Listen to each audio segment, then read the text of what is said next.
कुछ शिष्य गुरु से अच्छा काम करने लगते हैं तो उन्हें इस बात का घमंड हो जाता है और वे गुरु की सलाह की कद्र करना बंद कर देते हैं।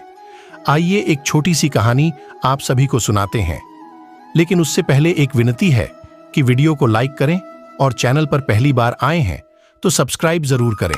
घमंड करने का परिणाम आप सभी ने सुनी होगी, लेकिन आपको इसे फिर किसी को सुनाने के लिए एक कहानी की जरूरत होगी। आप इस कहानी को अपने बच्चों को सुनाएं, उन्हें बहुत जरूरी नैतिक सीख मिलेंगी। इस छोटी कहानी द्वारा बच्चों में घमंड न करने की प्रेरणा पैदा होगी।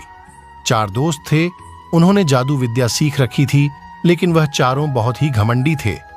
वह बात बात पर अपने जादू विद्या पर इतराते और खुद को दूसरे से बेहतर साबित करने की कोशिश करते। एक दिन वह चारों जंगल से गुजर रहे थे। घने जंगल में पहुंचने पर उन्होंने देखा कि रास्ते में कुछ हड्डियां पड़ी हुई हैं। एक बोला, शायद यह किसी मरे हुए शेर की हड्डियां हैं। बाकी दोनों ने भी कहा कि हाँ, शायद। पहला बोला, मैं अपने जादू विद्या में इतना माहिर हूं कि इस शेर की बिखरी हुई हड्डियों को जोड़ सकता हूं, और फिर उसने जादू से शेर की हड्डियों को जोड़ दिया। दूसरा बोला, यह तो कुछ भी नहीं, मैं अपने जादू विद्या में इतना माहिर हूं कि इन शेर के इस हड्डी के ढांचे में मांस और चमड़ी उगा सकता हूं। फिर उसने जादू किया और शेर के हड्डियों पर मांस और चमड़ी आ गई। अब तीसरे से रहा नहीं गया, वह बोला, यह तो कुछ भी नहीं, मैं अपने जादू विद्या से इस मरे हुए शेर में प्राण डाल सकता हूं। फिर उसने जादू किया और उस शेर में प्राण या गए और वह जिंदा हो गया। अब वह चौथा घमंड कर ही रहा था कि शेर जिंदा होकर खड़ा हो गया। चूंकि शेर के पेट में कुछ था नहीं, वह बहुत भूखा हो गया था। उसने झपट कर चारों को मार डाला और खा गया और जंगल की ओर निकल गया। दोस्तों, इस कहानी से हमें यह सीख मिलती है कि हमें हमारे हुनर पर कभी घमंड नहीं करना चाहिए, जैसा कि उन चारों दोस्तों को अपनी जादुई विद्या पर था। उनके घमंड की ही वजह से वह मरा हुआ शेर जिंदा हो गया और अंततः उन्हीं चारों को खा गया। अपनी कला पर घमंड न करें।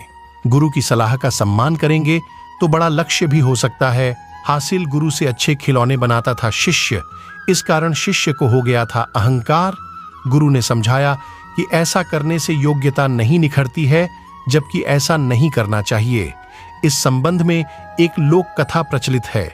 कथा पुराने समय में गुरु और शिष्य दोनों खिलौने बनाकर बेचते थे और जो धन मिलता था उससे दोनों का जीवन चल रहा था। गुरु के मार्गदर्शन में शिष्य बहुत अच्छे खिलौने बनाने लगा था और उसके खिलौनों से ज्यादा पैसा मिलता था। गुरु के खिलौने औसत मूल्य पर बिकते थे, लेकिन गुरु रोज शिष्य से यही कहते थे कि तुम्हारे खिलौने में सफाई की जरूरत है।